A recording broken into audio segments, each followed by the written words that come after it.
Following a recommendation by Lieutenant Governor Ray Tenorio, Governor Eddie Calvo has decided to allow choice in carriers for GovGuam employees and retirees.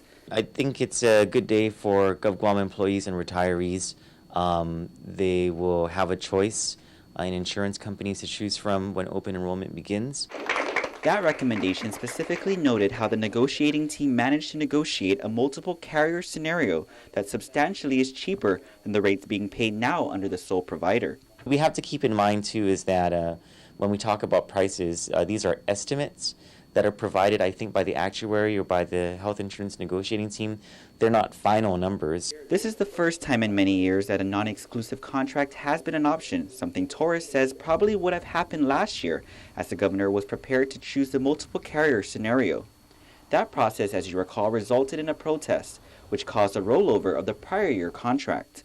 Hopefully this ends a whole lot of the shenanigans and the political maneuvering from all the governor's detractors, and this proves that, he's not, looking out for his family interests. He's just looking out for what's in the best interests of the people of Guam and GovGuam workers and retirees. In his letter, Lieutenant Governor Tenorio further praised the work of the negotiating team, adding they were able to secure more benefits for GovGuam employees and retirees, noting the real variables for deciding over exclusive and non-exclusive were choice, reliability, and cost. I think what the insurance negotiating team has proven is that they can do the job without political interference and without another law changing the process in the middle of the process.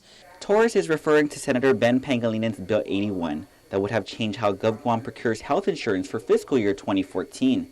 That measure was ultimately vetoed in May by Calvo, calling it meddlesome and political legislation. Ultimately, Torres says it's an incredible feat that the negotiating team was able to secure the multiple carrier scenario at an estimate that is below what is the current price, adding it's the beauty of the marketplace that will now allow every person to decide based on their personal preference. Next up, the negotiating team will present options for the cost share, in which Governor Calvo will choose which cost share is in the best interest of the employees and retirees. Reporting for Guam's News Network, I'm Ken Quintaniza.